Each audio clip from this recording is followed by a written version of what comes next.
আমাদের চন্দননগরের বিধায়ক তো ইন্দ্রনীল সেন, ওনাকেও আমি বারে বারে চিঠি দিয়ে জানিয়েছি যে এরকম আমার আর্থিক দুরবস্থার মধ্যেও এতগুলো অ্যাচিভমেন্ট আমি করেছি, দেশের নাম রাজ্যের নাম উজ্জ্বল করেছি, তা সত্ত্বেও আমাকে কমিটিতে ঢুকতে দিচ্ছে না এবং আমার যে প্রাপ্য অ্যাওয়ার্ড এবং আর্থিক সাপোর্ট যেগুলো পাওয়ার কথা সেগুলো পাচ্ছি না।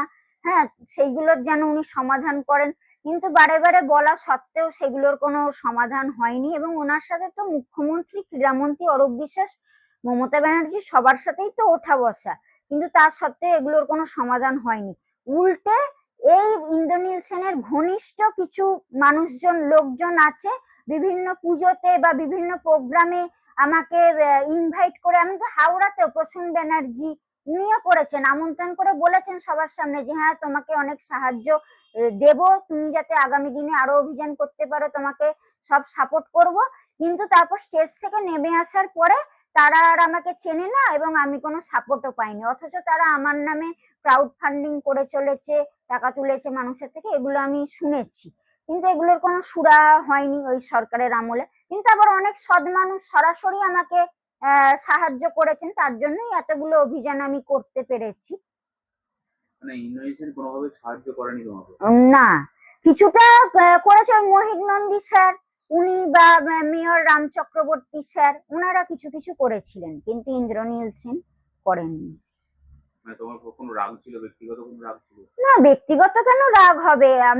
ওনারা ওনারা তো সবাইকারই বিধায়ক, তো সবাইকারই নেতৃত্ব, সুতরাং রাগ তো কিছু। এবং আমি তো রাজ্যের এবং দেশেরই নাম উজ্জ্বল করছি, এবং তাও লাইফ রিস্ক নিয়ে, জীবনের ঝুঁকি নিয়ে সেই কাজগুলো করছি। জীবন যে কোনো সময় পর্বতারোহণে চলে যেতে পারে, অন্যান্য খেলার থেকে তো অনেক কঠিন পর্বতারোহণ, কিন্তু এটা যেহেতু সেনার আন্ডারে, ভারতীয় সেনার আন্ডারে যেহেতু, সেই কারণে হয়তো অনেক রকম বাধা নিষেধ বা গোপনীয়তা আছে, প্রচার পায় না। কিন্তু সরকারেরও উচিত সেইগুলো পাশে দাঁড়ানো, অন্যান্য খেলার মতো যাতে সেটা প্রচার পায়, খেলোয়াড়রা সাপোর্ট পায়, সেটা দেখা উচিত। পাশে দাঁড়িয়েছেন, কিন্তু এই তৃণমূলের ঘনিষ্ঠ যারা, এই নেতা মন্ত্রীদের ঘনিষ্ঠ, তারাও কিন্তু আমার নাম করে বিভিন্ন জায়গায় এরকম ক্রাউড ফান্ডিং করেছেন, বিভিন্ন জায়গায় আমন্ত্রণ জানিয়ে, পুজোতে হোক বা বিভিন্ন কলেজে হোক, এরকম ভাবে কিন্তু আমাকে সাপোর্টটা দেননি, তারা ক্রাউড ফান্ডিং করে নিয়েছেন। তো এই আমার বক্তব্য হচ্ছে, তাহলে এই দুর্নীতিগ্রস্ত মানুষেরাই তো আবার সেই কমিটিতে গিয়ে ঢুকবে, তারাই তো আবার এখন যে নতুন সরকার এসছে সেখানকার ক্রীড়ামন্ত্রী, মুখ্যমন্ত্রীদের সাথে যোগাযোগ করে আবার সেই কমিটিতে ঢুকবে। সেই ঘুঘুর ভাষা তো ভাঙা যাবে না, নতুন প্রজন্ম তো সেই আবার একইভাবে দুর্নীতির শিকার হবে এবং এই সমস্ত দুর্ঘটনা, এই সমস্ত শিকার হবেন। এবং আমার যে যোগ্যতা আছে, আমি তো শুধু এভারেস্ট নয়, তার সাথে এভারেস্টের থেকেও আরো যেগুলো অনেক কঠিন, অন্নপূর্ণা, মাকালু, ধৌলাগিরি, মানসলু, হ্যাঁ, লোচ্ছে, সমস্ত আরোহণ করেছি। ধৌলাগিরি অক্সিজেন ছাড়া আরোহণ করেছি। এভারেস্ট আমি অক্সিজেন ছাড়া প্রায় চূড়ার কাছাকাছি পৌঁছে গিয়েছিলাম, এবং এটাও ঘটলো কিন্তু এই তৃণমূল ঘনিষ্ঠদের অসহযোগিতার জন্য। কারণ এভারেস্টের যে পাওনা টাকা আমার সরকারি নিয়ম অনুযায়ী পাওয়ার কথা, সেইটা দিল না বলে আমি নেপাল সরকার পারমিট পাচ্ছিলাম না, তুষার ঝড় এসে গেল, আমার জীবন মানে মৃত্যুর মুখে পড়েছিল এদের জন্য, না হলে আমার পুরোপুরি অক্সিজেন ছাড়া এভারেস্ট হয়ে যেত। আমি অভিযোগ জানাচ্ছি এই পশ্চিমবঙ্গের রাজ্য যে পর্বতারোহণ কমিটি, তাদের সবার বিরুদ্ধে আমি অভিযোগটা জানাচ্ছি। কারণ এরাই যদি আবার কমিটিটা দখল করে রাখে, তাহলে এই যে এত বছর ধরে যেটা চলেছে, তাহলে আবার কিন্তু সেই একই রকম হয়ে যাবে জিনিসটা। এবং এই আগের যে এভারেস্ট জয়ীরা, তারা কিন্তু আগের বামফ্রন্ট সরকারের আমলেও 5 লক্ষ টাকা করে তারা সবাই পেয়েছে সেই সময়, তারপরে আবার তৃণমূলের আমলে এসে এইভাবে কোটি কোটি টাকার দুর্নীতি করেছে এবং আমার পাওনা টাকাটাও আমাকে দেয়নি। এবং ওই সময় আরো যারা এভারেস্ট আরোহণ করেছে বা কিছু জন, হ্যাঁ, তাদেরও কিছু জনের কিন্তু পাওনা টাকা দেয়নি। এবং এইভাবে যারা বিভিন্ন দুর্ঘটনায় মারা গেছে, সেই সব নিয়েও অনেক রহস্য আছে, তাদের পরিবারের অনেক অভিযোগ আছে এই দেবাশিস বিশ্বাস, দেবদাস নন্দীদের বিরুদ্ধে। তা আমি চাই যে আমি যেন আমাকে কেন কমিটিতে নেওয়া হচ্ছে না, আমার এত যোগ্যতা থাকা সত্ত্বেও। এবং আমি রাজ্য সরকারের পর্বত অভিযানেও সিলেক্টেড ছিলাম, সারা রাজ্য থেকে যে 10 জন মেয়ে সিলেক্টেড হয়েছিল, তার মধ্যে আমি সিলেকশন পেয়েছি সিকিমের তিনচেনকাং শৃঙ্গ অভিযান করেছি 2015-তে, কিন্তু তারপর থেকে ঠিক 2018-র পর থেকে আর কোনো সরকারি পর্বত অভিযান হচ্ছে না। এটাও একটা রহস্যজনক, কেন হচ্ছে না? এটা সরকারি নিয়মই আছে যে সরকার থেকে প্রতি বছর পর্বত অভিযান করতে হবে, তার জন্য তো টাকাও অ্যালটমেন্ট করা আছে, কিন্তু হচ্ছে না। অথচ এই এভারেস্ট জয়ীরা বিভিন্ন পর্বতারোহণ ক্লাবের সাথে যুক্ত, আমাদের রাজ্যের পর্বতারোহণ ক্লাব, সেখান থেকে অভিযান হচ্ছে, এবং সেই ক্লাবগুলোর মধ্যেও কিন্তু দুর্নীতি হচ্ছে। নানা রকম ট্রাস্ট বানিয়ে, এনজিও বানিয়ে, যেমন আরোহণ ট্রাস্ট, এই সমস্ত সাথে দেবাশিস বিশ্বাস, এরা সব এই এভারেস্ট জয়ীরা যুক্ত আছে। এই সমস্ত করে বিভিন্ন কোটি কোটি টাকার দুর্নীতি এই ক্লাবগুলোতেও হচ্ছে। সেটাও আমি এই নতুন সরকারকে বলবো যে পর্বতারোহণ ক্লাবগুলো যেগুলোতে এই এভারেস্ট জয়ীরা যুক্ত আছে বিভিন্ন অনুষ্ঠানে যায়, সেগুলো কিন্তু তদন্ত করে দেখা হোক।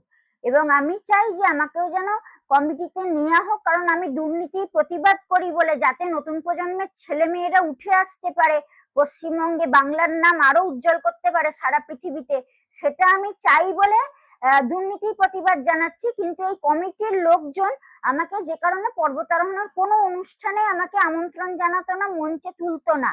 আমি যখন বলতাম যে আমিও আমার ভিডিও দেখাবো, ছবি দেখাবো, আমার যা বক্তব্য আমি রাখতে চাই সমস্ত মানুষের সামনে, সমস্ত নতুন প্রজন্মের ছেলে মেয়েদের সামনে, কিন্তু আমাকে সেটা করতে দেয়া হতো না। কোনো জায়গায় আমাকে ফটো ভিডিও দেখাতে দেয়া হতো না।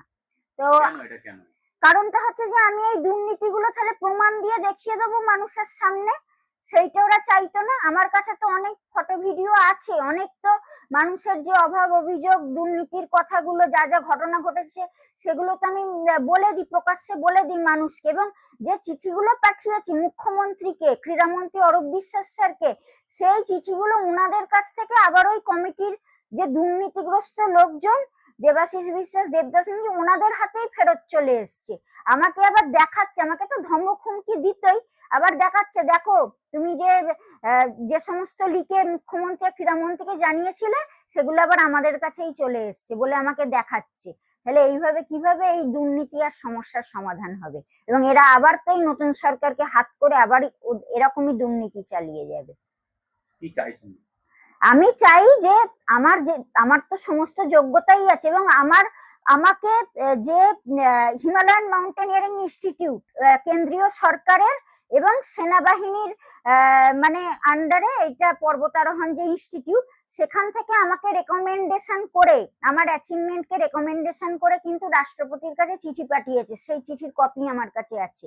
এবং সারা ভারতের যেটা পর্বতারোহণের সবচেয়ে উচ্চতম যে সংস্থাটা, apex body, Indian mountaineering foundation, সেটাও কিন্তু ভারতীয় সেনারই আন্ডারে। সেখানকারও যিনি কর্নেল আর কি, প্রেসিডেন্ট IMF এর, উনিও কিন্তু আমাকে রেকমেন্ডেশন করে, আমার অ্যাচিভমেন্ট রেকমেন্ডেশন করে রাষ্ট্রপতি এবং কেন্দ্রীয় সরকারকে চিঠি পাঠিয়েছেন। এবং আমি হিমালয়ান মাউন্টেন ইনস্টিটিউটে এভারেস্টের জন্য সিলেকশন পেয়েছিলাম সরকারিভাবে। এটাও কিন্তু সারা পশ্চিমবঙ্গে কেউ নেই যে সরকারিভাবে এভারেস্ট অভিযানের জন্য সিলেকশন পেয়েছে। তো সেই সমস্ত তো ডকুমেন্ট আমার কাছে আছে। তাহলে আমার সেই যোগ্যতা থাকা সত্ত্বেও আমাকে কমিটিতে এত বছর নেওয়া হয়নি। আমি চাই আমাকে কমিটিতে নেওয়া হোক, আর এই দুর্নীতিগুলোরও তদন্ত হোক, এবং নতুন প্রজন্ম এবং এই ছেলেগুলো পাক, বিচার পাক, কারণ ওদের পুরো জীবনটা শেষ। হাতের 5টা 5টা 10টা আঙুল, পায়েরও 5 5 10, সমস্ত আঙুল কেটে বাদ চলে গেছে তাদের বয়স্ক বাবা মা। তাহলে সারা জীবনটা ওদের চলবে কি করে? রোজগারও তো বেশি করতে পারবে না। ওরা যেন বিচারগুলো পায়, এবং আরো নতুন প্রজন্মের ছেলে মেয়েরা যেন মানে পর্বতারোহণে উঁচুতে পৌঁছানোর সুযোগ পায়। তো এই দুর্নীতিগ্রস্ত এভারেস্ট জয়ী এবং পর্বত আরোহীরা বা পর্বতারোহণের ক্লাবগুলো বামফ্রন্টের আমলে সমস্ত সুযোগ সুবিধা পেয়েছে, তারপর তৃণমূলের আমলে এই সমস্ত কোটি কোটি টাকার দুর্নীতি করে গেছে। আবার তো এই নতুন সরকার এবং মন্ত্রীদের গিয়ে একইভাবে হাত করবে, ক্রীড়ামন্ত্রীকে একইভাবে হাত করবে। তাই জন্য আমি চাইবো যে, আমি দৃষ্টি আকর্ষণ করতে চাইছি নতুন সরকার এবং ক্রীড়ামন্ত্রী, তারা যেন এই দুর্নীতিগুলোর তদন্ত করেন।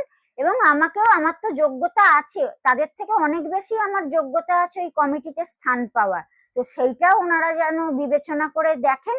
এবং আমি চাই যে সৎভাবে আমাদের রাজ্য এবং দেশের ছেলেমেয়েরা যাতে পর্বতারোহণে এগিয়ে যেতে পারে, সঠিক তাদের যেটা প্রাপ্য সেটা যেন তারা পায়। আমার তো হয়ে গেছে, আমার তো 6টা অভিযান হয়ে গেছে, কিন্তু আরো যারা নতুন প্রজন্মের ছেলে মেয়েরা করতে চাইছে পর্বতারোহণটা ভালো করে, তারা যেন সাপোর্ট গুলো পায়, এগিয়ে যেতে পারে।